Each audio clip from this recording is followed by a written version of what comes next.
நல்லது, இன்றைக்கு நாம் என்ன பார்க்க போகிறோம் என்றால், හොඳයි අද දවසේ අපි මොනවද බලන්න යන්නේ කියනවා නම් கிறிஸ்தவர்களாகிய நமக்கு நன்றாய் தெரிந்த ஒரு உவமை. කීතුනොන්න ඕන අපිට හොඳින් දන්නා වූ එක උපමාවක්. எல்லாருக்கும் நல்ல சமாரியன் என்ற அந்த உவமை, அந்த கதை தெரியும் அல்லவா? යහපත් සමාරයා කියනා වූ ඒ උපමා කතාව හැමෝම දන්නවා. This morning we are going to look into the story of the good Samaritan. So turn with me to Luke chapter 10 and let's read a few verses in Luke chapter 10 starting from verse 30.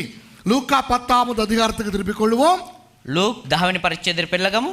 30 லிருந்து 35 வரை வாசிக்க போகிறோம். 30 වෙනි පදේ ඉඳලා 36 වෙනි පදේ දක්වා කියවන්න යනවා. ஒவ்வொரு வசனமாக தமிழிலும் சிங்களத்திலும் ஆங்கிலத்திலும் வாசிப்போம். ஓகேயா? හැම පදයක්ම සිංහලෙන් දෙමළෙන් ඉංග්‍රීසියෙන් එකින් එක කියවන්න යනවා. We are going to read the first 5 verses, that is from 30 to 35, and we will read the story.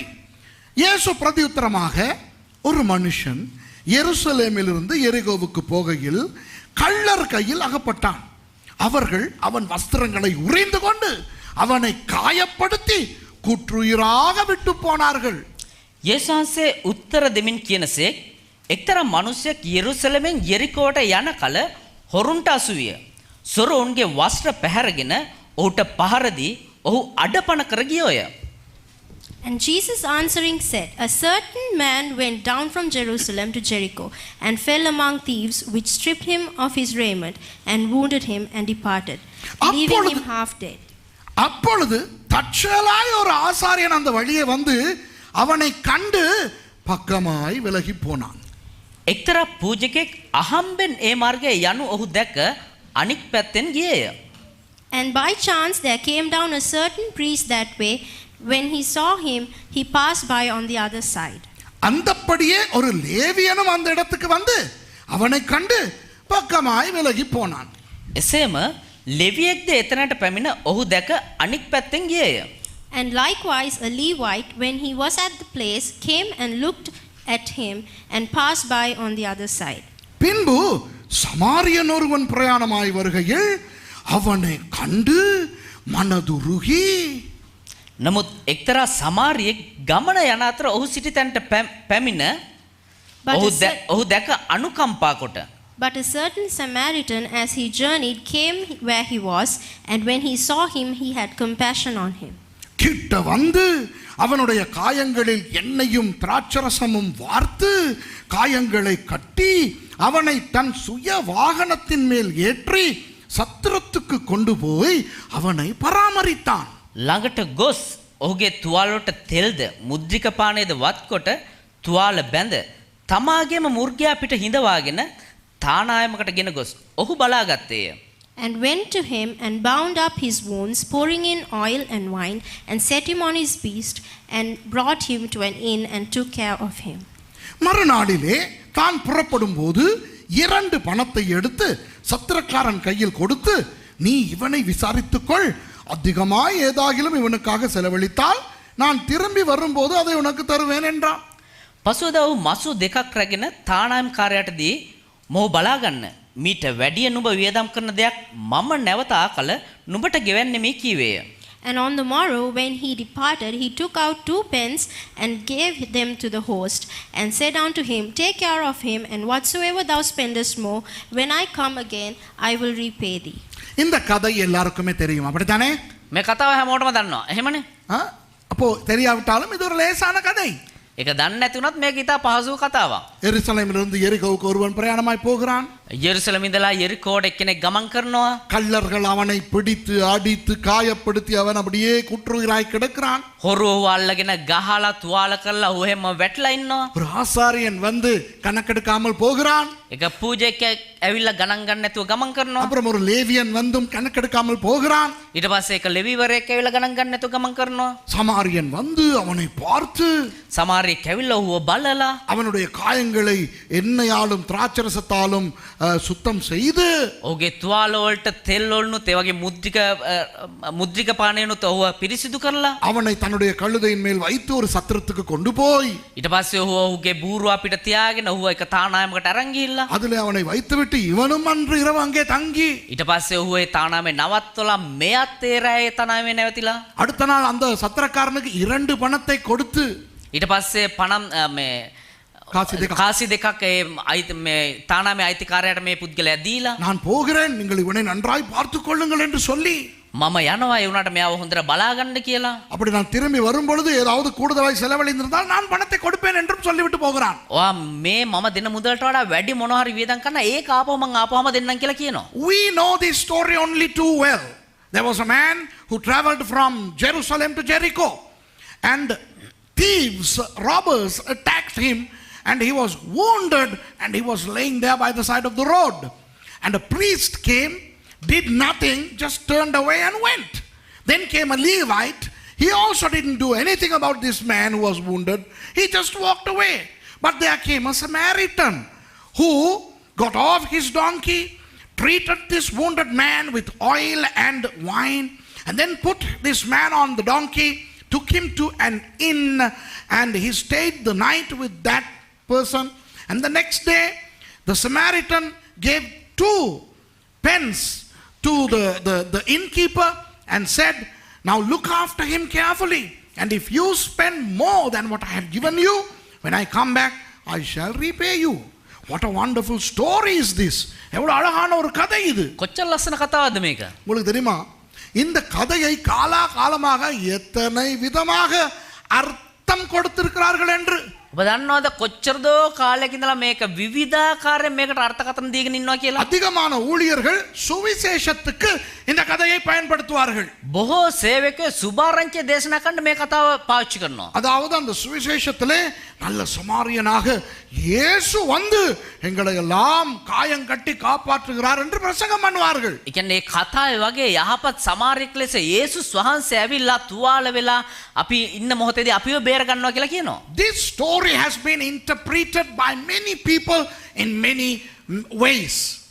Now, it is very common for us to see this story being used within a gospel presentation context in which the Samaritan happens to be Jesus. So they will usually say that Jesus, being the good Samaritan, came and rescued us and he put us in a church. Okay? அந்த இயேசு நல்ல சமாரியன் வந்து යේසුස් කියනවා යහපත් සමාරය ඇවිල්ලා பாவிகளாகிய எங்களை எடுத்து පව්කාරයන් අපිව අරගෙන காயம் கட்டி சபையிலே போட்டிருக்கிறார் என்று. ඒ තුවාල බැඳලා සභාවට දාලා තියනවලු. உண்மையாக இந்த அர்த்த பெயர்ப்பம் முதல் யார் செய்தார் தெரியுமா? ඇත්තට මේක අර්ථකථනය කවුද ඉස්සරම කරේ කියලා දන්නවද? Do you know who gave an allegorical interpretation first to this story in the history of the church? A great church father called Augustine of Hippo. Hippo என்கின்ற இடத்திலே இருந்து வந்த හිපෝ කියනව ස්ථානයේ ඉඳලා ආපු Augustine என்கின்ற ஒரு சபை பிதாதான் ඔගස්ටින් කියනව සභා පියෙක් තමා இந்த கதைக்கு ஒரு அடையாள ரீதியான அர்த்தத்தை கொடுத்தார். මේ කතාවට එක සංකේතමත් වූ කතාවක් දුන්නේ. அந்த ஹிப்போ என்கின்ற பிரதேசம் இப்போ ஆப்பிரிக்காவிலே அல்ஜீரியாவிலே இருக்கிறது.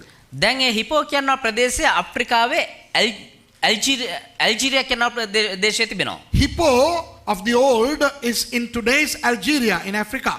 So Augustine of Hippo's interpretation of this story became very famous.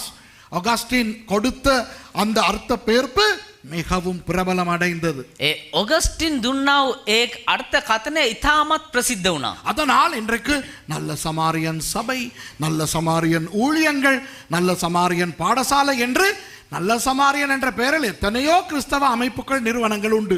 ඒ නිසාම මේ යහපත් සමාරයාගේ සභාව, යහපත් සමාරයාගේ සේවාවන්, යහපත් සමාරයාගේ පාසල කියලා බොහෝ යහපත් සමාරයා කියන නමින් බොහෝ සේවාවන් ආරම්භ වෙලා තිබෙනවා. And therefore today we can see Good Samaritan Church, Good Samaritan Theological College, Good Samaritan this, Good Samaritan that.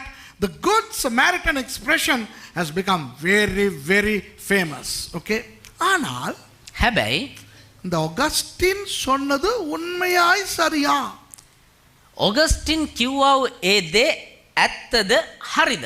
இந்த கதை சுவிசேஷத்தை பற்றித்தான் சொல்லுகிறதா?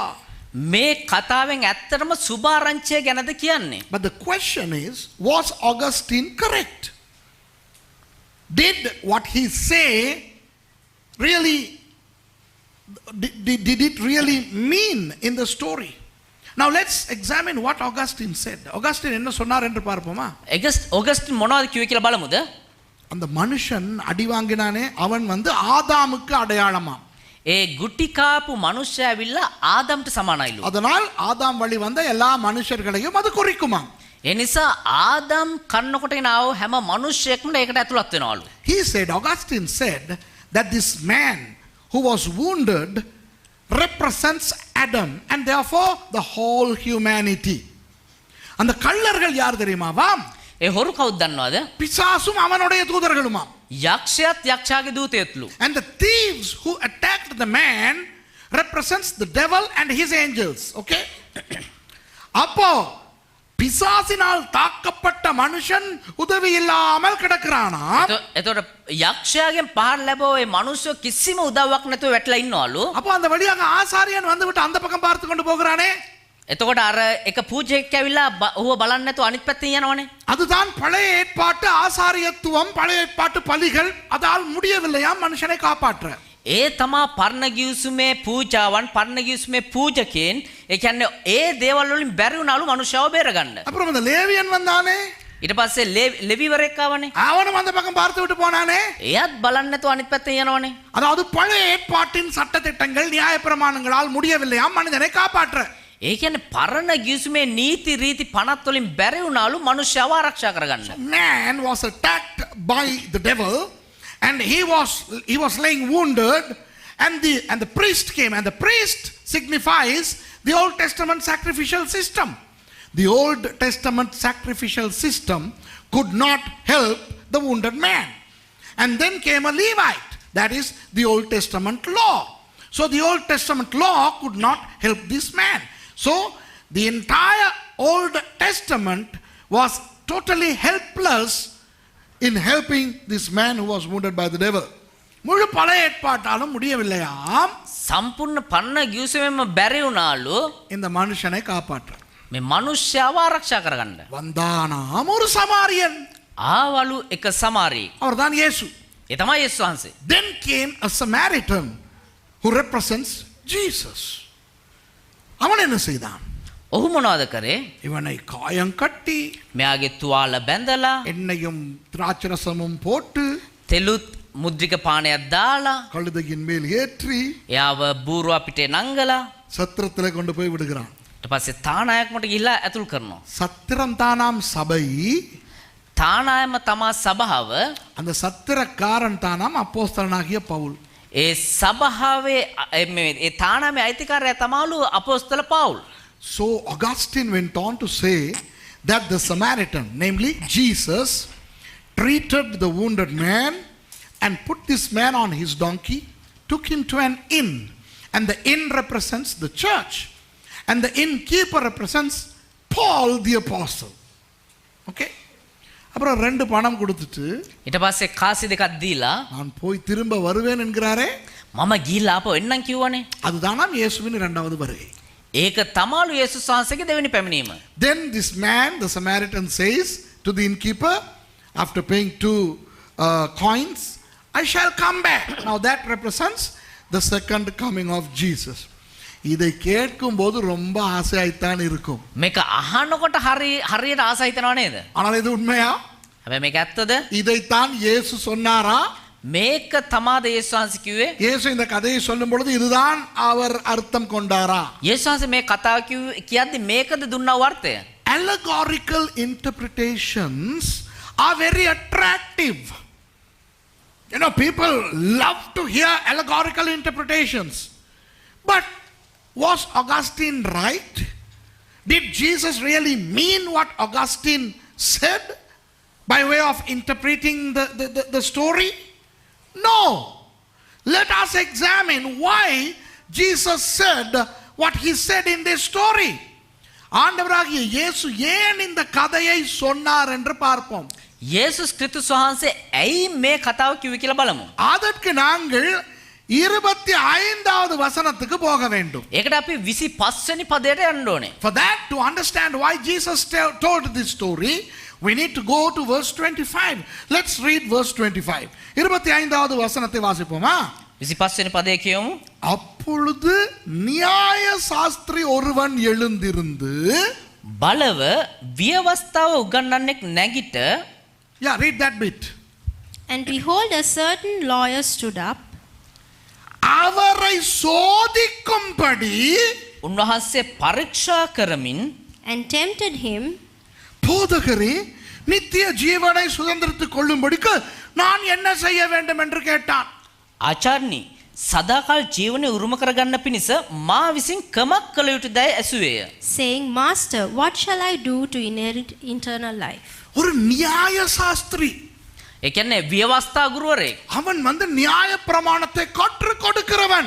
ඔහු ඇවිල්ලා ව්‍යවස්ථාව උගන්වන්නේ. A lawyer not as lawyers of today. This particular guy was a teacher of the law of the Bible. He was a teacher of the Torah. He was a Jewish religious teacher.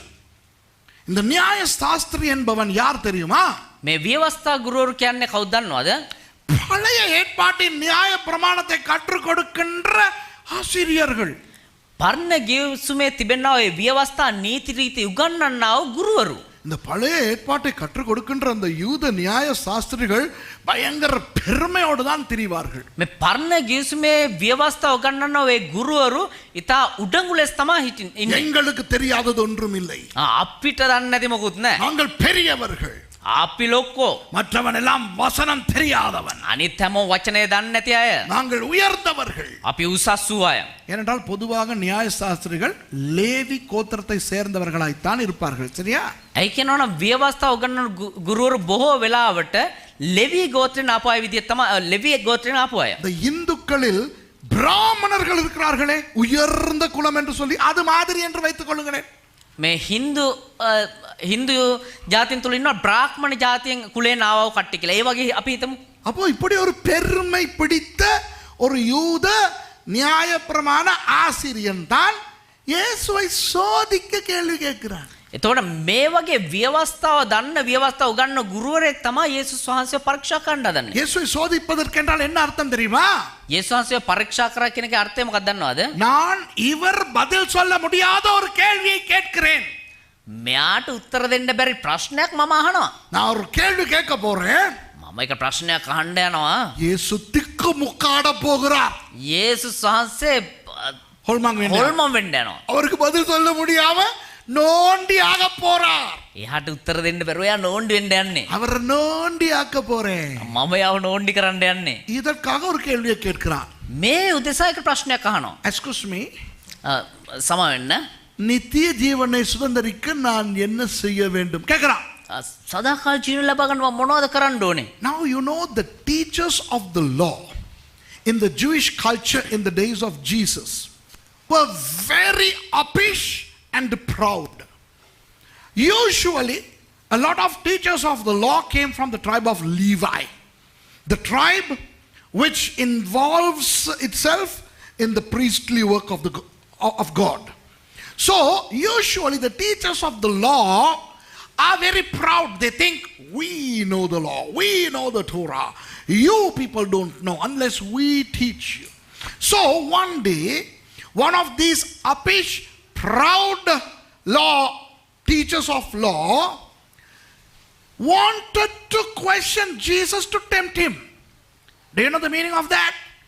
He wanted to ask a question to which Jesus would not have an answer. So he wanted to humiliate Jesus. He wanted to corner Jesus. So he asks a question. Excuse me, what should I do to inherit the eternal life?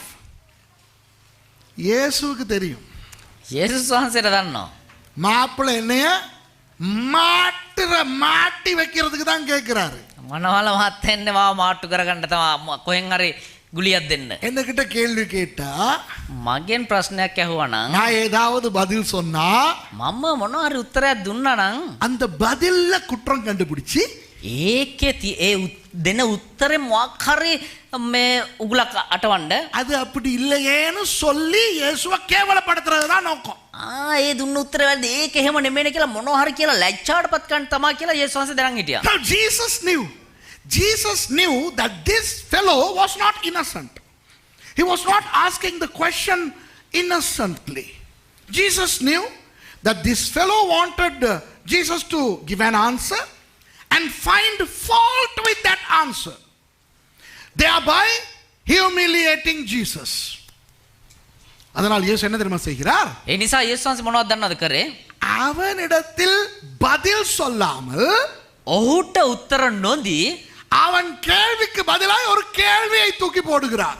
ඔහුගේ ප්‍රශ්නයට උත්තරයක් විදියට තවත් එක ප්‍රශ්නයක්ම දුන්නා. So Jesus, without answering his question, throws a question back at him. So Jesus did not give an answer. Instead, Jesus asked another question.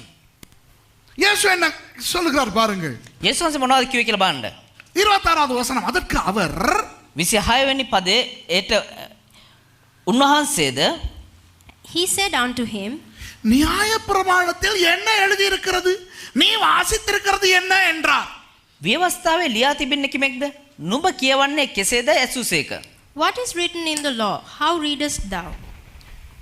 இயேசு கேட்கிறார், යේසුස් වහන්සේ අහනවා இந்த நீ கேட்டிய ஒரு கேள்வி, මේ ඔයා දැන් ප්‍රශ්නයක් ඇහුවානේ. நித்திய ஜீவனை எப்படி சுதந்தரிப்பது என்று. ඔය සදාකාල කොහොම ජීවනය කොහොම ලබා ගන්න කියලා. அதை பத்தி நியாயப்பிரமாணத்துல ஏதாவது எழுதி இருக்குதா? ඒ ගැන මොනවා හරි ව්‍යවස්ථාව ලියලා තියෙනවද? நியாயப்பிரமாணத்துல என்ன சொல்லி இருக்குது? ව්‍යවස්ථාවේ මොනවද කියලා තියෙන්නේ? நீ என்ன வாசிச்சிருக்கிற මොනවද ඒවා කියවලා තියෙන්නේ? என்று கேட்டார். එහෙම ඇහුවා. Jesus asked him, hey, you asked me a question pertaining to the eternal life. What does the law say about the eternal life? What have you read in the law pertaining to the eternal life? இப்போ நியாயப்பிரமாணத்துல எழுதி இருக்கான்னு கேட்டா அவன் நியாய சாஸ்திரி கட்டாயம் சொல்லத்தானே வேண்டும். දැන් ව්‍යවස්ථාවේ ලියලා තියෙනවද කියලා අහනවා. මේ ව්‍යවස්ථා ගුරුනේ ඒ නිසා අනිවාර්යයෙන්ම උත්තර දෙන්න ඕනේ. இப்போ அவன் நியாய சாஸ்திரி பதில் சொல்லாவிட்டால் அவனுக்கு நோண்டி, அவனுக்கு வெட்கம். දැන් ව්‍යවස්ථාව ගන්නන ගුරුවරයා උත්තර දුන්න නැත්නම් එයාට ලැජ්ජයි. Now when Jesus asked this question, the lawyer has to answer. Otherwise, it is a humiliation to him because it is as if he doesn't know what's written in the law. So he gives an answer. அப்போ அவன் ஒரு பதில் சொல்லுகிறான். ඊට පස්සේ ඔහු ඒකට උත්තරයක් දෙනවා. 27வது வசனம். 27 වෙනි පදේ. Verse 27. அவன் பிரதியுத்தரமாக, உன் தேவனாகிய கர்த்தரிடத்தில் உன் முழு இருதயத்தோடும் உன் முழு ஆத்துமாவோடும் உன் முழு பலத்தோடும் உன் முழு சிந்தையோடும் அன்பு கூர்ந்து உன்னிடத்தில் அன்பு கூறுவது போல பிறனிடத்திலும் அன்பு கூறுவாயாக என்று எழுதியிருக்கிறது என்றான். ඔහු උත්තර දෙමින් නුඹේ මුළු හෘදයෙන්ද නුඹේ මුළු ආත්මයෙන්ද නුඹේ මුළු ශක්තියෙන්ද නුඹේ මුළු බුද්ධියෙන්ද නුඹේ දෙව් ස්වාමීන් වහන්සේට නුඹ මෙන් නුඹේ අසල්වැසියට ප්‍රේම කරව යනුයි කීවේය. And he answering said, Thou shalt love the Lord thy God with all thy heart, with all thy soul, and with all thy strength, with all thy mind, and thy neighbor as thyself. இயேசு சொல்லுகிறான், இவன் சொல்லுகிறான், මෙයා කියනවා நியாயப்பிரமாணம் என்ன சொல்லுகிறது? ව්‍යවස්ථාව මොනවද කියන්නේ? ஆண்டவரை பயங்கரமாக நேசிக்கலாம், දෙවියන් වහන්සේට පළමු තැන දීලා භයානක විදිහට ආදරය කරන්න, அதுபோல உன்னை நேசிப்பது போல பிறனையும் நேசிக்கலாம். ඒ වගේම නුඹට ප්‍රේම කරනවා වගේ අසල්වැසියට ප්‍රේම කරන්න. Now the lawyer said, the law says that we should love God wholeheartedly, and then we have to love our neighbor as our own selves. The lawyer gave the answer. The lawyer said what the law said. நியாய சாஸ்திரி நியாய பிரமாணம் சொல்வதை சொல்லிவிட்டான். ව්‍යවස්ථා ගුරුවරයා ව්‍යවස්ථාවේ තියෙන දේ කියලා දැම්මා. இயேசு அவர் அவனை நோக்கி 28 වෙනි පදයේ උන්වහන්සේ And he said unto him, நிதானமாய் உத்தரவு சொன்னாய். නුඹ උත්තර දුන්නා හරිය. Thou hast answered right. அப்படியே செய், அப்பொழுது பிழைப்பாய் என்றார். එසේ කරන්න. එවිට නුඹ ජීවත් වන්නේ ඔහුට කීසේක. This do, and thou shalt live. என்ன ஒரு கிண்டல் பாத்தீங்களா? කොහොමද දාපු නොණ්ඩි කියලා පේනවද? எப்படி ஒரு வெட்டு வெட்டி விட்டாரு பாத்தீங்களா? කොහොමද කබල දාපෙටි කියලා පේනවද? See how Jesus shut that fellow's mouth? How humiliating Jesus' response was? இயேசு சொல்லுகிறார், அதுதான் பதில் உனக்கு தெரிஞ்சிருக்குதேடி. යේසුස් කියනවා ඉතින් ඔබ උත්තරේ දන්නවනේ. Jesus is saying, you seem to know the answer. You seem to know the answer by heart. Look at the way you said it. You know it. Boy, wonderful. Go and do it. You know it. Go and do it. உனக்கு தெரியும், அதை செய். ඔබ දන්නවනේ ගිල්ල කරපන්. அப்ப பொழைச்சு போயிருவ. දැන් මෙයා එතකොට එතකොට ජීවත් වෙයිඹ. එතකොට උඹ ජීවත් වෙයි. Then you will live. I mean, you are interested in the eternal life, right? உனக்கு நித்திய ஜீவனை பற்றி தெரிந்து கொள்ள வேண்டும், அப்படிதானே? ඔබට සදාකාල ජීවනය හොයාගන්න ඕනේ. இப்பதான் நீ பதில் சொல்லிட்டியே. දැන් උත්තරේ දුන්නානේ. முழு இருதயத்தோடும் ஆண்டவரை தேடணுமா, அன்பு கூறணுமா, මුළු හදවතින්ම දෙවියන් වහන්සේ හොයන්න ඕනලු ප්‍රේම කරන්න ඕනලු. அது போல உன்னை போல உன் அயலானை நேசிக்கணுமா. ඒ වගේ උඹට වගේ අනිත් කෙනාට ප්‍රේම කරන්නලු. செய். ඉතින් කරන්න. அப்ப நித்திய ஜீவன் உனக்கு கிடைக்கும். එතන උඹට සදාකාල ජීවන හම්බෙනවනේ. இதை தெரிஞ்சுக்கிட்டு என்கிட்ட ஏண்டி கேக்குற? උඹ උත්තරේ දැනන අය මගෙන් අහන්නේ. இதுதான் இயேசுவினுடைய பிரதி உத்தரம். விளங்குதா? මේක තමයි යේසුස් වහන්සේගේ ප්‍රති උත්තරය. தன்னை வெட்ட வந்தவனை இவர் வெட்டியே விட்டார். තමන්ව කපන්න ආපු කෙනා උන්වහන්සේ කපලා දානවා. So Jesus threw a sarcastic response to that guy. Jesus said, wow, you seem to know the answer. So why ask me? You know it. Love God wholeheartedly and love the neighbor as yourself. So go and do it. அப்போ இயேசு என்ன தெரியுமா கிண்டலா சொல்றாரு? ඒතර යේසුස් වහන්සේ මොකක්ද දන්නවද මේ නෝන්ඩියක් දාන්නේ? உனக்கு தெரியும், ඔබට දන්නවා நீ செய்யறது இல்ல போல. ඔබ කරන්නේ නැහැ වගේ. செய். කරපන්. அப்போ உனக்கு ஆட்டோமேட்டிக்கா நித்திய ஜீவன் கிடைக்கும். விளங்குதா? එතකොට උඹට නිකම්ම ওই සදාකාල ජීවනය හම්බෙයි. என்ன ஒரு நோண்டி பாருங்க. කොහොම නෝන්ඩියක්ද පේනවද? உனக்கு தெரியும், ඔබට දන්නවා. ஆனா செய்யறது இல்ல போல இல்லையா? හැබැයි උඹ කරන්නේ නැහැ වගේනේ. போய் செய். ඊළඟ කරපන්. உனக்கு தெரிஞ்சதை செய். උඹ දන්න දේ කරපන්. என்கிட்ட கேட்காத. මගෙන් බොරුවට අහන්න එපා. So Jesus, said in an abstract manner, you don't seem to be practicing what you know. You know what should be done. Go and do it. In saying go and do it, Jesus meant you know, but you don't do. So go and do it. Why ask me? That was a sarcastic cynicism that Jesus threw on that fellow. அங்கன கதை முடிஞ்சிருக்கணும். එතනින්ම කතාව ඉවරලා තියෙන්න ඕනේ. The story should have ended there. அவன் கேட்டான், ඔහු ඇහුවා. இயேசு கேள்விக்கு மறு கேள்வி போட்டார். යේසුස් වහන්සේ දෙන්න ඕන උත්තර වෙනකොට ආපහු ප්‍රති උත්තර ප්‍රශ්නයක් ඇහුවා. அதோடு கதை முடிந்திருக்க வேண்டும். ඒත් එක්කම කතාව ඉවරලා තියෙන්න ඕනේ. The story should have ended there. The lawyer asked a question to which Jesus threw back a question, and then he gave the answer to which Jesus said, go and do it, full stop. That's the end of the story. But the story ends with a humiliation to the one who tried to humiliate Jesus. ஆனா பிரச்சனை என்னன்னா, හැබැයි ප්‍රශ්නේ මොකක්ද දන්නවද? இயேசுவை கேவலப்படுத்த நினைத்தவன் යේසුස් වහන්සේව ලැජ්ජාවට පත් කරන්න හිතපු කෙනා இப்போ இவன் கேவலப்பட்டு நிற்கிறான். දැන් එයාම ලැජ්ජාවට පත් වෙලා බලාගෙන ඉන්නවා. இயேசுவை அவமானப்படுத்த நினைத்தவன் යේසුස් වහන්සේට අපහාස කරන්න හිතපු කෙනා இப்போ இவனுக்கு அவமானம். දැන් එයාට එක අවනම්බුවක්. விளங்குதா? இவர் பெருசா எலும்பி நின்று கேட்டது அவரை வெட்ட. දැන් එයා බ්ලොක්වට නැගිටලා මං එයාට දෙන්නම් නෝන්ඩියක් කියලා එයාව කපන්න. ஆனா அவர் இவனை நினைக்காத மாதிரி வெட்டிட்டார். හැබැයි උන්වහන්සේ මෙයා හිතන්නේ නැති විදිහට කපලා දැම්මා. இப்போ அவனுக்கு மூஞ்ச எங்க வைக்கிறதுன்னு தெரியல. දැන් එයාට ගිහිල්ලා මූණ කොහේ අංග ගන්නද දන්නේ නැහැ. அப்படி உட்கார்ந்தா நோண்டி, දැන් හැමම ඉඳ ගත්තනම් නෝන්ඩි. போனாலும் நோண்டி ஆயிட்டு போறோம். ගියත් නෝන්ඩිලා තමයි යන්න වෙන්නේ.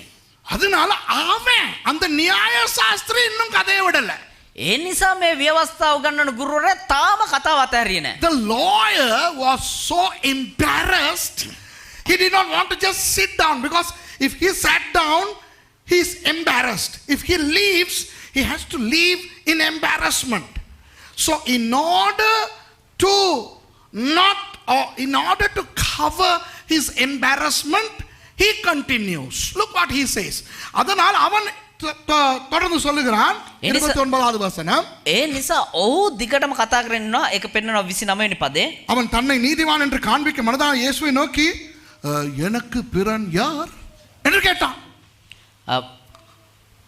29 පදේ මාගේ අසල්වාසියා කවුදයි යේසුස් වහන්සේගෙන් ඇසුවේය. But he, willing to justify himself, said unto Jesus, And who is my neighbor? Did you see that? He still wants to continue the story. The story has ended. He should have gone. But he doesn't want to leave because he's embarrassed. So he wants to show that he was better than Jesus. So in order to justify himself, he throws another question.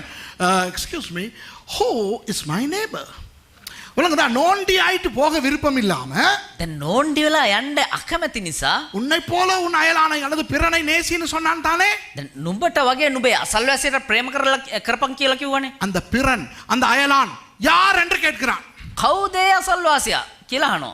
இப்போ இயேசு என்ன பதில் சொல்லியிருக்க வேண்டும்? දැන් යේසුස් වහන්සේ මොකක්ද දෙන්න ඕන උත්තරේ? What should have been the response of Jesus? Mr. Lawyer, your neighbor should be another lawyer. Mr. Levite, your neighbor should be another Levite. Mr. Priest, your neighbor should be another priest. I mean, that's the common norm of the Jewish society. The Levites lived together. The priests lived together. So a priest's neighbor would be a priest. A Levite's neighbor would be a Levite. A lawyer's neighbor would be a lawyer. So Jesus should have told him, your neighbor is another lawyer. Why ask me? யூதர்களுடைய கலாச்சாரத்தின்படி දැන් යුදෙව්වන්ගේ සංස්කෘතියට අනුව ஆசாரியர்கள் ஒரு இடத்துல தான் வாழ்வார்கள்.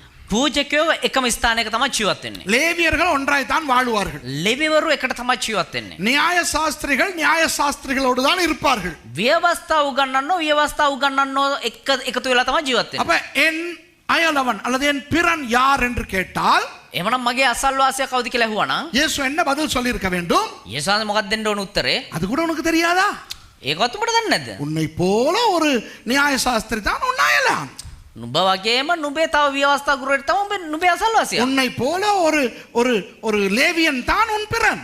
නුඹ වගේම එක ලෙවිවරයෙක් තමයි නුඹේ අසල්වාසියා. உன்னை போல ஒரு ஆசாரியன் தான் உன்னுடைய அயலான். නුඹ වගේම එක පූජකයෙක් තමයි නුඹේ අසල්වාසියා. இதுதான் வழக்கம். මේක තමයි සාමාන්‍ය දේ. ஆனால் இயேசு என்ன செய்தார் தெரியுமா? හැබැයි යේසුස් වහන්සේ මොනවද දන්නවද කරේ? அந்த வழக்கத்தை உடைத்தார். ඒ සාමාන්‍යව පවතින පුරුද්ද එහෙම නැත්නම් සාමාන්‍ය දේ කඩලා දැම්මා. But Jesus wanted to destroy the norm. He wanted to destroy the usual manner in which the Jews considered who their neighbors were. What did Jesus do? Share a story of a weird nature. ஒரு வித்தியாசமான ஒரு கதையை இயேசு சொல்ல ஆரம்பித்தார். උන්වහන්සේ වෙනස් වූ එක කතාවක් කියන්න පටන් ගත්තා. அவர் சொன்னார், උන්වහන්සේ කිව්වා எருசலேமிலிருந்து எரிகோவுக்கு ஒருவன் போகிறானாம். යෙරුසලම ඉඳලා යෙරිකෝට කෙනෙක් යනවා. பொதுவாக இயேசுவின் காலத்தில் எருசலேமிலும் எரிகோவிலும் வாழ்ந்தவர்கள் யூதர்கள். සාමාන්‍ය විදිහට යේසුස් ක්‍රිස්තුස් වහන්සේ කාලේ යෙරුසලමෙත් යෙරිකෝයි ජීවත් වුණේ යුදෙව්වන්. அப்போ ஒரு யூத பட்டணத்திலிருந்து இன்னொரு யூத பட்டணத்துக்கு பிரயாணம் பண்ணால் அவன் யூதன். சரியா? කියන්නේ එක යුදෙව් නගරයක ඉඳලා තවත් යුදෙව් නගරයකට කෙනෙක් ගමන් කරනවා නම් ඔවුන් යුදෙව්වෙක්. அப்போ ஒரு யூதன் பிரயாணமாய் வருகிறான். කියන්නේ එක යුදෙව්වෙක් මගේක් විදිහට ගමන් කරනවා. So in order to destroy the norm, Jesus shared a very weird story. And the story says that this man traveled from Jerusalem to Jericho. During the days of Jesus, both Jerusalem and Jericho were Jewish cities. So for somebody to travel from Jerusalem to Jericho, that somebody must be a Jew. So in this story, a Jew is traveling and is attacked by thieves. அப்போ இந்த கதையிலே ஒரு யூதன் அடி வாங்கி குற்றுயிராய் கிடக்கிறான். Okay? එතකොට මේ කතාවේ විදිහට එක යුදෙව්වෙක් ගුටි කාලා මේ වැටලා ඉන්නවා. ஆசாரியன் வருகிறான். එක පූජකයෙක් එනවා. ஆசாரியனுடைய கடமை என்ன? පූජකයෙක්ගේ වක්කය මොකද්ද? யூதர்களுக்காக பலி செலுத்த வேண்டும். යුදෙව්වන් උදෙසා පූජා ඔප්පු ගන්න ඕනේ. யூதர்களை ஆவிக்குரிய ரீதியில் வழி நடத்த வேண்டும். යුදෙව්වන් ආත්මිකව වර්ධනය කරන්න ඕනේ. அப்போ ஒரு யூதன் அடி வாங்கி கிடக்கிறான். එහෙමනම් එක යුදෙව්වෙක් ගුටි කාලා ඉන්නවා. அவனுக்கு ஆசாரியன் உதவி செய்திருக்க வேண்டும் அல்லவா? පූජකයෙක් නම් ඔහුට උදව් කරන්න ඕනේ නෙමෙයිද? அவன் அந்த பக்கமாய் திரும்பி போய்விட்டான். එයා මොනවද කරන්නේ? අනිත් පැත්තෙන් යනවා හැරිලා. In the story, first comes a priest. Now, what is the responsibility of a priest within a Jewish context? A priest is the one who offers sacrifices unto God on behalf of the Jews. A priest is the one who is spiritually responsible to the Jews. So, this priest must have helped this injured Jew. But the priest walks away. இது பழைய ஏற்பாட்டு பலியை பற்றி ஒரு அடையாளம் அல்ல. මේක පරණ ගිවිසුමේ පූජාවන් ගැන කිසිම සලකුණක් නෙවෙයි. This does not mean in an allegorical manner the Old Testament sacrificial system. No. This was a guy, a priest who does not help an injured Jew. இது வந்து காயப்பட்ட யூதனை உதவி செய்யாத ஒரு ஆசாரியன். அவ்வளவுதான். මේක ඇවිල්ලා තුවාල ලැබුව එක යුදෙවකට උදව් නොකරපු එක පූජකයෙක්. එච්චරයි. Then comes a Levite and he also walks away. லேவியன் ஒருவன் வந்து அந்த பக்கம் திரும்பி போகிறான். ලෙවිවරයෙක් ඇවිල්ලා එයා අනිත් පැත්තෙන් යනවා. லேவியர்கள் யூதர்கள். ලෙවිවරු කියන්නේ යුදෙවෝ. தங்கள் இனத்தவன் ஒருவன் காயப்பட்டு கிடக்கும் பொழுது உதவி செய்ய வேண்டும். அப்படிதானே? තමුන්ගේ කෙනෙක් වැටලා තුවාලලා ඉද්දී එයාට උදව් කරන්න ඕනේ එහෙමනේ. A Levite is also a Jew. So this fellow has to have helped this injured Jew. But this fellow doesn't help. ஒரு சமாரியன் வருகிறான். එක සමාරියෙක් කෙනවා. சமாரியன் என்றால் யார் தெரியுமா அன்பானவர்களே? සමාරියෝ කියන්නේ කවුද දන්නවද ප්‍රේමවන්තේනි? யூதர்களுக்கு சமாரியர்கள் என்றால் பிடிக்காது. යුදෙව්වන්ට සමාරියෝ නම් අල්ලන්නෙම නෑ. ඒ කියන්නේ කැමති නෑ. யூதர்களுக்கு சமாரியர்கள் என்றால் அருவருப்பு. සමාරියෝ කිව්වොත් එහෙම යුදෙව්වන්ට ඒගොල්ලෝ පිළිකුල්. அதாவது ඒ කියන්නේ நன்றாய் கேட்டுக்கொள்ளுங்கள், හොඳට අහගන්න. கொலைகாரனை விட மோசமானவன் சமாரியன். මිනි මරුවෙකුට වඩා එපා කරපු කෙනෙක් තමා සමාරියෙක් කියන්නේ. விபச்சாரியை விட மோசமானவன் தான் சமாரியன் இவர்களுக்கு. වෛශ්‍යාවකට වඩා එපා කරපු කෙනෙක් තමා සමාරියෙක් කියන්නේ මෙවුන්ට. விக்கிரகாராதனைக்காரனை விட அருவருப்பானவன் தான் சமாரியன் யூதர்களுக்கு. රූප වඳින්නෙකුට වඩා පිළිකුල් කරන කෙනෙක් තමා යුදෙව්ව ඇවිල්ලා සමාරියවරු කියන්නේ. யூதர்களுக்கு சமாரியர்கள் புறஜாதியாரை விட அருவருப்பானவர்கள். යුදෙව්වන්ට සමාරියෝ කියන්නේ අන්‍ය ජාතින්ට වඩා පිළිකුල්. ஏன் என்று நான் உங்களுக்கு விளக்கப்படுத்த போகிறேன். ඇයි කියලා මම ඔබට පැහැදිලි කරන්නම්. Then came a Samaritan, okay? Now a Samaritan for the Jews is somebody who was evil, sordid and bad. Jews hated the Samaritans. Jews despised the Samaritans more than murderers, adulterers and idolaters. For the Jew, a Samaritan was worse than a Gentile. Let me explain the story to you. கிறிஸ்துவுக்கு முன் 722 ஆண்டில் ක්‍රිස්තු පූර්ව 722 வடக்கு ராஜ்யமாய் இருந்த இஸ்ரவேல் ராஜ்யம் උතුරු දේශය වන්නා වූ ඊශ්‍රායල් දේශය அசீரியர்களால் தாக்கப்பட்டது. අසීරියවරු ඇවිල්ලා යටත් කරගන්නවා. அசீரியர்கள் என்ன செய்தார்கள்? අසීරියවරු මොනවද කරේ? யூதர்களை எல்லாம் பிடித்து கொண்டு போய் வேறு வேறு வேறு வேறு தேசங்களில் சிதறடித்து விட்டார்கள். යුදෙව්ව සේරම අල්ලන් ගිහිල්ලා වෙන වෙන රටවල් වල විසිරුවා හැරියා. அந்த வடக்கு ராஜ்யத்தினுடைய தலைநகரம் சமாரியா. ඒ උතුරු දේශයේ ප්‍රධාන නගරය අගනගරය ඇවිල්ලා සමාරියා. கொஞ்சம் யூதர்களை சமாரியாவில் விட்டு வைத்தார்கள். සුළු පිරිසක් මේ සමාරියව අතෑරියා. அந்த அசீரியர்கள் வேறு தேசங்களில் பிடித்த மக்களில் சில பேரை கொண்டு வந்து මේ අසීරියවරු අල්ලගත්ත වෙනත් දේශවල සමහර පුද්ගලයෝ ගෙනල්ලා சமாரியாவிலே குடியமர்த்தினார்கள். ඔවුන් මේ සමාරිය තුල අතෑරියා. சமாரியாவிலே வாழ்ந்த அந்த கொஞ்சம் யூதர்கள், மிச்சமாய் இருந்த கொஞ்சம் யூதர்கள் සමාරිය ඇතුලේ ජීවත් වුණා වූ අර පොඩ්ඩක් මේ ජනකාය වන්නා වූ යුදෙව්වෝ அந்த கொண்டு வந்து போடப்பட்ட அந்நியர்களை திருமணம் செய்து அவர்களோடு ஒன்றாய் ஆகிவிட்டார்கள். ඒ යුදෙව්ව සුළු පිරිස මොනවද කරේ? අර අතැල්ලා දාපු එහෙට ගෙනල්ලා දාපු අර අන්‍ය ජාතින් එක්ක විවාහ වෙලා මේ එකට එකතු වුණා. அப்ப அவர்கள் யார்? එතකොට උන් කවුද? இனி அவர்கள் தூய யூதர்கள் அல்ல. එතකොට එහෙමනම් දැන් ආයේ මේගොල්ලෝ සුද්ධ ඒ කියන්නේ සම්පූර්ණ වූ යුදෙව්ව නෙවෙයි. இனி அவர்கள் புறஜாதியாரும் அல்ல. හැබැයි මේගොල්ලෝ අන්‍ය ජාතිකිනුත් නෙවෙයි. புறஜாதியாரும் யூதர்களும் கலந்து உருவான ஒரு புது இனம். අන්‍ය ජාතිකනුත් යුදෙවුනුත් එකතු වෙලා බිහුණව එක අලුත් ජාතියක්. ஆகவே அவர்கள் இருந்த இடத்தின் பெயர் அவர்களுக்கு கொடுக்கப்பட்டு சமாரியர்கள் என்று அழைக்கப்பட்டார்கள். ඒ නිසා උන් ජීවත් වුණා ඒ ස්ථානයේම නම උන්ට දීලා සමාරියවරු කියලා උන්ට නමක් ලැබුවා. In 722 BC, the Assyrians attacked the northern kingdom of Israel, which consisted of 10 tribes. When the Assyrians attacked the northern kingdom of Israel, they removed almost all the Jews from the northern kingdom of Israel and put them in the countries that they had already captured. The Jews were scattered. And the Assyrians brought into Samaria, which was the capital of the northern kingdom, some Gentiles from different countries that they had already captured. So when these Gentiles were brought into Samaria, the Jews who were left in Samaria intermarried these Gentiles and became a new people group. They no longer were pure Jews because they are now married to Gentiles, and they were not pure Gentiles because they are now married to Jews. They became a new group of people who were called Samaritans because they were from Samaria. புரியுதா உங்களுக்கு? Do you understand? තේරුණාද ඔබට?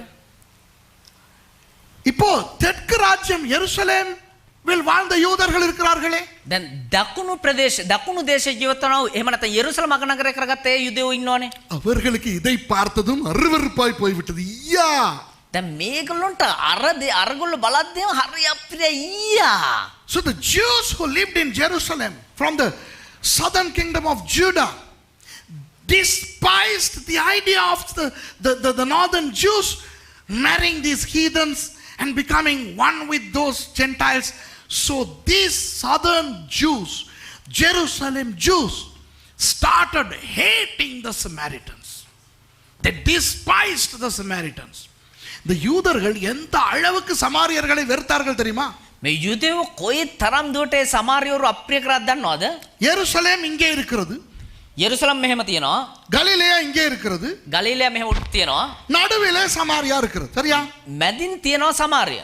யூதர்கள் எருசலேமிலிருந்து கலிலேயா போவதற்கு சமாரியா வழியாய் போக வேண்டும். දැන් යුදෙවෝ යෙරුසලමේ ඉඳලා ගලිලයට යන්න සමාරිය හරහා යන්න ඕනේ. ஆனால் இந்த வழியாய் போனால் அந்த சமாரியர்கள் இருக்கிறார்கள் என்று அருவருப்பால் හැබැයි මේ පැත්තෙන් ගියා නම් අර සමාරියවරු ඉන්නවනේ කියන්නේ ඔය අප්‍රියාව නිසා யூதர்கள் எருசலேமிலிருந்து போகும்போது எரிகோவுக்கு போய் யோர்தான் நதி ஓரமாக போய் பெத்ஷான் போய் கலிலேயாவுக்கு போவார்கள். යෙරුසලමේ ඉඳලා එරිකෝවට ගිහින් යෝර්දාන් ගඟ ආසන්නයෙන් උඩට ගිහින් ගමන් කර බෙත්ෂාන් කියන තැනින් ආපහු ගලිලේවට යයි. අර කෙලින් පාරින් ගියොත් අර අරුන්ගේ තැනට යන්න ඕනේ කියලා මුන් වටෙන් යන්නේ. நேர் வழியாய் போனால் இவர்களுடைய ஊரை கடக்க வேண்டும் என்று சுத்தி போவார்கள். So the Jews living in Jerusalem, if they wanted to go to Galilee, this is Galilee up here and Jerusalem down here, they have to travel through Samaria. But because now the Jews hated Samaria and the Samaritans, they did not use the road, the straight road from Jerusalem to Galilee. Instead, from Jerusalem they would go to Jericho and they would travel along the river Jordan up to Bethshean and then cross into Galilee. They would rather take a longer route to Galilee than go through Samaria. Do you understand? உங்களுக்கு புரியுதா? ඔබට තේරුණාද? இதனால் தான் ஒரு முறை யோவான் 4ஆம் அதிகாரத்திலே මේ නිසා තමා එක දවසක යොහන් 4 වෙනි පරිච්ඡේදයේ இயேசு அந்த வழியிலே நடுவிலே போய் விட்டார் சமாரியா வழியாக. යේසුස් වහන්සේ මොනවද කරන්නේ? සමාරිය හරහා ගමන් කරනවා. Now in John chapter 4 Jesus went through Samaria. Remember? அங்கே போய் சமாரியாவிலே இருக்கிற யாக்கோபின் கிணற்றண்டையிலே உட்கார்ந்து கொண்டார். ඒ ගිහිල්ලා සමාරිය නතර උන්වහන්සේ ගිහලා ඉඳ ගන්නවා. அப்போ ஒரு சமாரிய பெண் வருகிறாள். එතකොට සමාරිය කාන්තාවක් එනවා. இயேசு அவளை பார்த்து தண்ணீர் கேட்கிறார். යේසුස් වහන්සේ ඇය බලලා වතුර ඉල්ලනවා. அவளுக்கு ஆவி ஆத்மா சரீரம் எட்டம் மாறி போயிருச்சு. ඇයට ආත්මය ප්‍රාණය ශරීරය ඉඩම් තැන මාරු වෙනවා දැන්. அவள் சொல்லுகிறாள், நீங்கள் யூதர்கள், ஐயோ நீங்க யூதர்கள் சமாரியர்கள் கிட்ட இருந்து தண்ணி வாங்கி குடிக்க மாட்டீங்க என்று அவள் சொல்லுகிறாள். ஞாபகம் இருக்குதா? අයියෝ ඔයා යුද මේ සමාරිය මගින් වතුර ඉල්ලනවාද කියලා එයා එකපාරටම කලබලලා අහනවා. Jesus sat near the well of Jacob, and then came a Samaritan woman to draw water. And when Jesus asked that woman, can you give me some water? What did that woman say? Oh, blimey, you are a Jew. How in the world that a Jew can ask water from a Samaritan? You remember? This is the background. இதுதான் பின்னணி. මේක තමයි ඒකේ පසුබිම. இப்போ யூதர்களுக்கு சமாரியர்கள் யார்? දැන් එතකොට යුදෙව්වන්ට සමාරියවරු කවුද? விபச்சாரியை விட மோசம். சரியா? ඒ කියන්නේ වෛශ්‍යාවකට වඩා එපා කරපු කෙනෙක්. கொலைக்காரர்களை விட மோசம். சரியா? මිනිමරුවකට වඩා එපා කරපු කෙනෙක්. விக்கிர ஆராதனைக்காரர்களை விட மோசம். சரியா? රූප වදින්නකට වඩා එපා කරපු කෙනෙක්. හරිද? புறஜாதியாரை விட மோசம். අන්‍ය ජාතින්ට වඩා එපා කරපු කෙනෙක්. So for the Jews, a Samaritan is worse than a murderer, worse than an idolater, worse than a prostitute, worse than a Gentile. Okay? அப்போ இந்த கதையிலே ඒතර මේ කතාවේ அந்த தீண்டப்படாத ஜாதியானாகிய சமாரியன் வந்து අර පිළිගන්නු නොලබව ඒ සමාරියා ඇවිල්ලා யூதனுக்கு உதவி செய்கிறான். යුදෙව්වෙකුට උදව් කරනවා බලන්න. So in this story of Jesus, the hated Samaritan is coming to the rescue of the Jew. That Samaritan is treating this Jew. ஒரு சமாரியன் யூதனுக்கு உதவி செய்கிறான். එක සමාරියෙක් යුදෙව්වෙකුට උදව් කරනවා. இந்த சமாரியன் இவனுக்கு காயம் கட்டி මේ සමාරියාගේ තුවාල බැඳලා தன் கழுதையின் மேல் ஏற்றி තමුන්ගේ බූරුවා පිට නංගවගෙන வாடி வீடுக்கு போய் சத்திரத்துக்கு போய் තානායමට එක්කන් ගිහිල්ලා பணம் கொடுத்து සල්ලි දීලා என்ற தெய்வமே, இது நிஜ வாழ்க்கையில நடக்கவே நடக்காது. මේක සැබෑ ජීවිතේ සිද්ධ නොවනම දෙයක්. The Samaritan helped the Jew, treated the wounds, put him on his donkey, took him to the inn. You know, this is not at all possible in a real life situation in Israel those days. This is not a story, this is a parable. இது ஒரு கதை அல்ல, இது ஒரு உவமை. මේක එක කතාවක් නෙමෙයි, මේක උපමාවක්. வேதமானவர்களுக்கும் வேதம் தெரிந்தவர்களுக்கும் சொல்லுகிறேன், දේව ධර්මයේ බයිබලේ දන්න අයටත් ඒ වගේම ඉගෙන ගන්න අයටත් කියලා දෙන්න. இந்த கதை இயேசு உருவாக்கின கதையே அல்ல. මේක යේසුස් වහන්සේ නිර්මාණය කරව කතාවක් නෙවෙයි. ஷமாய் ஹிலேல் என்ற ரெண்டு பெரிய ரபிமார் இருந்தார்கள் அல்லவா? ஷமால் ஹிலேல் කියනව එක මේ பண்டிவரு දෙදෙනෙක් හිටියා. அதுல ஹிலேல் என்பவர் முன்பு சொன்ன ஒரு கதையை இயேசு எடுத்து பயன்படுத்துறார். புரியுதா? ඒකේ හිලෙල් කියන පඬිවරයා කියපේ කතාවක් අරගෙන යේසුස් වහන්සේ ඒක පාවිච්චි කරනවා. For the Bible students, Bible teachers and those who know history, I want to tell you that this story was not a story of Jesus. There were two rabbinic schools of thought, namely the Shammai school of thought and the Hillel school of thought. Hillel, the grandfather of Gamaliel, who was the tutor of Paul, remember? So Hillel was the one who told a story like this. It's not a story, it's a parable. It never happened. It never truly happened, okay? It's a hypothesis. It's a parable. இது உண்மையில் நடந்த ஒரு கதை அல்ல. මේක සැබෑවටම වුණා ඔය කතාවක් නෙවෙයි. இது உவமை. මේක උපමාවක්. இப்போ இந்த உவமையை சொல்லிவிட்டு இயேசு அந்த நியாய சாஸ்திரியை பார்த்து கேட்கிறார். ඒතර මේ උපමාව කියලා යේසුස් වහන්සේ අර ව්‍යවස්ථා ගුරුවරයාගෙන් අහනවා, இந்த கதையில் அந்த காயப்பட்டவனுடைய பிறன் யார்? දැන් මේ කතාවට අනුව එතකොට අර තුවාල ලැබුව කෙනාගේ අසල්වාසියා කවුද? மறுபடி இயேசு பதில் சொல்லாமல் கேள்வி ஒன்று கேட்கிறார் பாருங்க. ආපහු යේසුස් වහන්සේ උත්තර දෙන්නේ නැතුව තවත් ප්‍රශ්නයක් ඉදිරිපත් කරනවා. சூப்பர், இந்த இயேசு சூப்பர் அப்பா. அவருடைய கேம் எல்லாம் பயங்கர கேம். යේසුස් වහන්සේ නියම මරු ගේම් දෙන්නේ. அவனை போட்டு வாட்டிட்டார், அவனை போட்டு ஒரு வழி பண்ணிட்டார். ඔව් දාලු වෙලා චප්ප කරා. கதையை சொல்லிட்டு எக்ஸ்கியூஸ் மீ, இந்த கதையில வர்ற அந்த காயப்பட்டவனுடைய அயலவன் யார் நீங்களே சொல்லுங்க சார்ங்கிறார். හරි දැන් මේ කතාවට අනුව එතකොට අර තුවාල ලැබු කෙනාගේ අසල්වාසියා කවුද කියලා ඔයාම කියන්නකෝ. Jesus cornered this lawyer. The lawyer wanted to corner Jesus, but Jesus has cornered this lawyer. After relating the story, telling the story, Jesus asks a question without giving him an explanation or an answer. Tell me, mister, who is a neighbor or the neighbor in that story to that injured guy? இப்போ அந்த நியாயசாஸ்திரி என்ன சொல்லணும்? දැන් මොනවද ඒතර මේ විවස්ථා ගුරුවරයා කියන්න ඕනේ? அவன் சொல்ல வேண்டும். ஓ சமாரியன் அப்படிதானே சொல்லணும். ඔහු කියන්න ඕනේ අර සමාරියා. What should have been the answer of that lawyer? The Samaritan, right? But that fellow, that lawyer, didn't even want to pronounce Samaritan. அந்த நியாய சாஸ்திரிக்கு சமாரியன் என்று வாயால சொல்ல கூட கூச்சம். හැබැයි මේ ව්‍යවස්ථා ගුරුවරයා ඇවිල්ලා තමුන්ගේ මුඛයෙන් සමාරිය කියලා කියන්න තරම් කියන්නවත් කැමති නැහැ. பாருங்க 36வது வசனத்தை. 36 වෙනි පදේ බලන්න. Look at verse 36. இப்படி இருக்க கள்ளர் கையில் அகப்பட்டவனுக்கு இந்த மூன்று பேரில் எவன் பிறனாயிருந்தான்? உனக்கு எப்படி தோன்றுகிறது என்றார். ඉතින් සොරුන් අතට අසූ තැනැත්තාට මොවුන් තුන්දෙනාගෙන් අසල්වාසයා වූයේ කවරෙක්ද කියා නුඹ සිතන්නේ දැයි ඇසූසේක. Which now of these three thinkest thou was neighbor unto him that fell among the thieves? Thinkest thou? Huh? Jesus didn't ask who was the neighbor of the injured guy. Jesus asks him, which of these three you think? You tell me. You are a lawyer. You are a teacher of the law. You are a big shot. You are a thinker. You have a philosophical mind.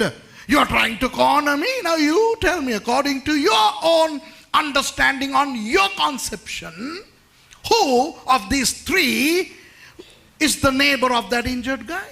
Who do you think? யார் என்று நீ நினைக்கிறாய்? කවුද උඹ හිතන්නේ? யார் என்று சும்மா கேட்கவில்லை. யார் என்று சும்மா கேட்கவில்லை. නිකන් කවුද මේ කියලා ඉල්ල ඔයා කවුද හිතන්නේ කියලා නිකන් නෑ කවුද මේ කියලා නිකන් ඇහුවේ නෑ. நீங்க என்ன சார் நினைக்கிறீங்க?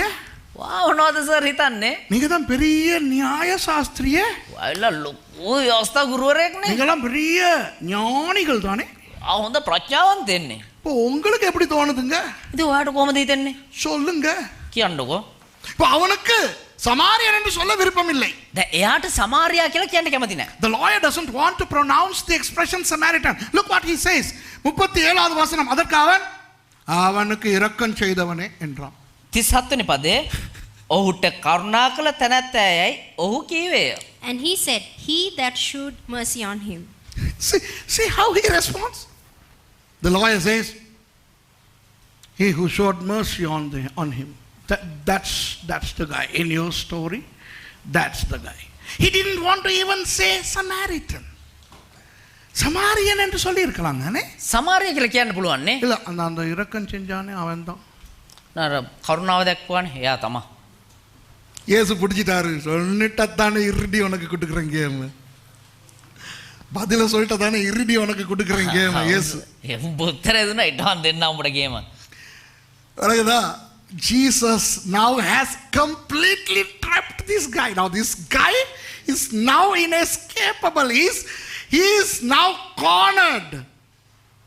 What did Jesus say? இயேசு என்ன சொல்லுகிறார்? இயேசு வந்து මොනවද කියන්නේ? அப்பொழுது இயேசு அவனை நோக்கி நீயும் போய் அப்படி செய் என்றார். இயேசு ඔහුට කීසේ නුඹත් ගොස් එලෙසම කරන්න. Then said Jesus unto him, go and do thou likewise. Go and do it. Go and do it. Do what? Do what? போய் அப்படியே செய். நான் என்ன அர்த்தம்? ගිලාපෝ එකම ගන්න. එහෙම කියවන මොකක්ද තේරුම? உன்னுடைய அயலான் නුඹේ අසල්වාසියා இனி யூதன் மாத்திரமல்ல.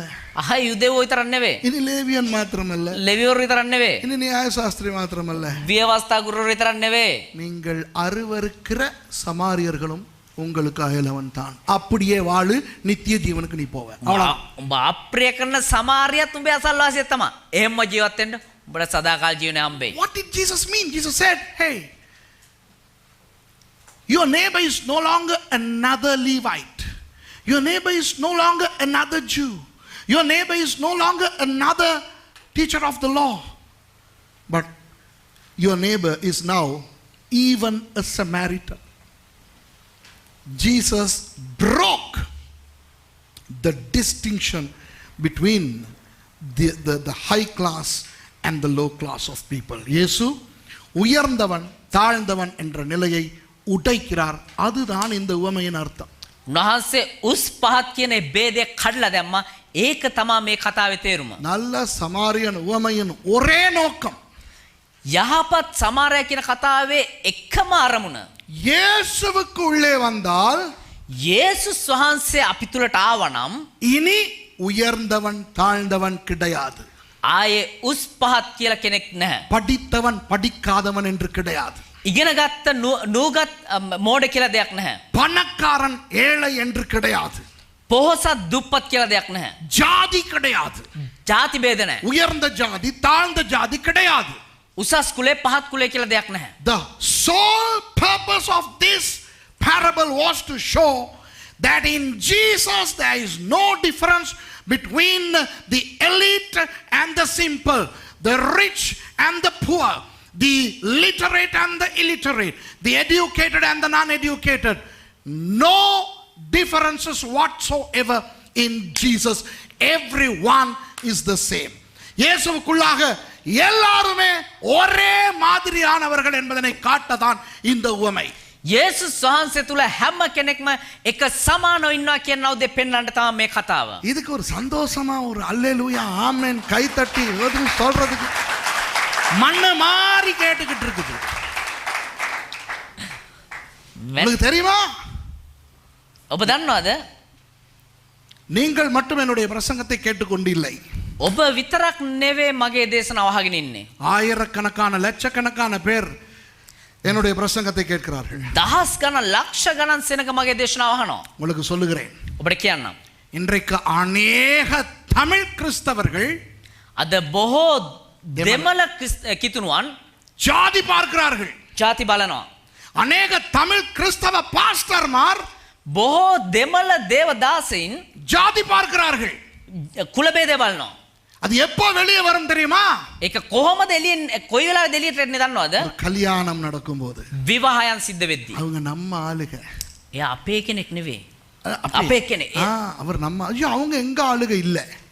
අයියා එයා අපේ කෙනෙක් නෙවෙයි. இந்த ஜாதி பார்க்கிறவனை உடைப்பதற்கு கொடுத்த பிரசங்கம் தான் இந்த நல்ல சமாரியன் உவமை. මේ ಜಾති ભેදයෙන් දෙ කඩලා දාන්න දුන්නව එක දේශනාවක් තමයි යහපත් සමාරයේ කතාව. Among the Sri Lankan Tamil Christians and Indian Tamil Christians, they still have the caste system which was there in their heathen backgrounds.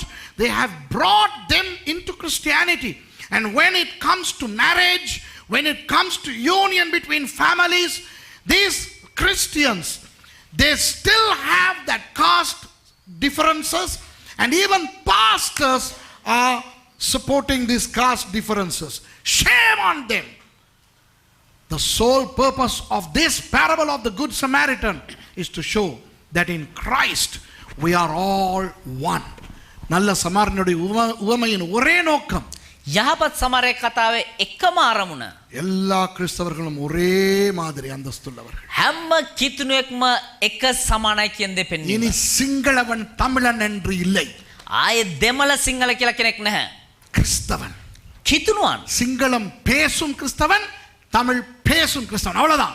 Sinhala කතා කරන කිතුණුවා දෙමළ කතා කරන කිතුණුවා එච්චරයි. கிறிஸ்தவனுக்குள்ள சிங்களவன் தமிழன் என்று இருக்க கூடாது. කිතුණුවේ තුල සිංහලකම දෙමළකම කියලා දෙයක් තියෙන්න බෑ. ඔය ඔයා හොඳ වැඩි මහේෂ්. සිංහලයා දෙමළා කියලා එකක් නැහැ. එහෙම කියන්න.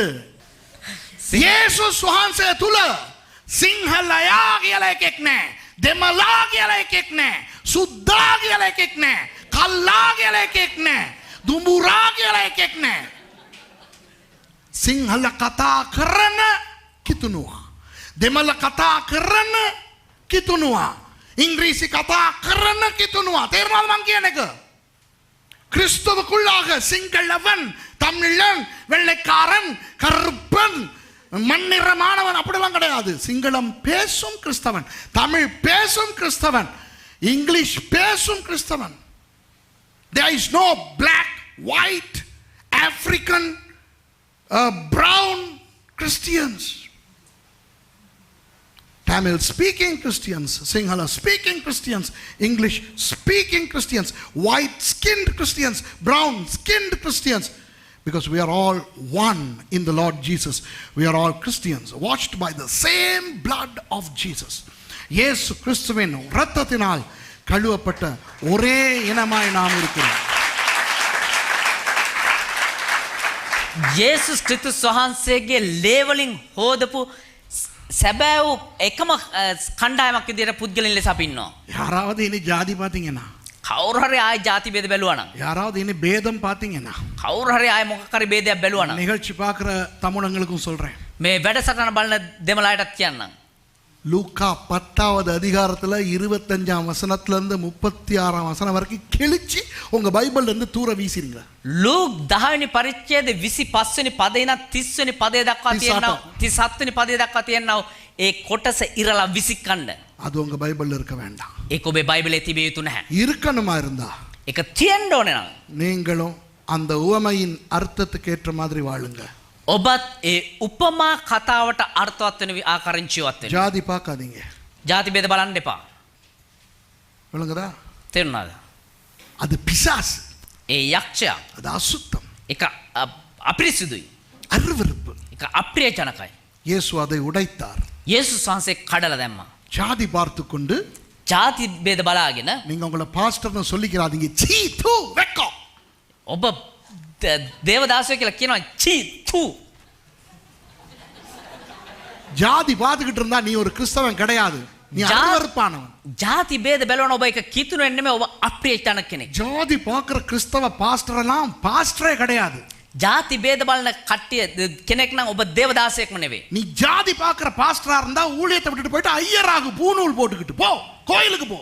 ඔබ ಜಾති ભેද බලන එක දේවදාසයෙක් නම් ඒ දේවදාසකම අතල්ලා දාලා මේ පූසාරි කෙනෙක් වෙන්න. நீ ஒரு ஜாதி பார்க்குற கிறிஸ்டியனா இருந்தா கிறிஸ்தவத்தை விட்டுட்டு போயிட்டு ஹிந்துவா போ, கோயிலுக்கு போ. ඔබ ಜಾති බලන එක කිතුන වෙන්න මේ කිතුනකම අතල්ලා දාලා කෝවිලට යන්න, පන්සලට යන්න. தேவ ராஜ்யத்துல இருக்கணுமா இருந்தா ஜாதியோட இருக்க முடியாது. ඔබ දේව රාජ්‍ය තුල ඉන්න ඕන ඒ ಜಾති ભેද බලන්න එපා. எல்லாரும் ஒன்று. හැම කෙනෙක්ම එක ආකාරයි. We Christians have to cultivate that habit. There is no difference within Christianity in people. We are all one. We are all one in the Lord. எழும்பிருந்து ஜெபிச்சு முடிப்போம். අපි නැගී සිට යාඥා කරා මාර කරමු.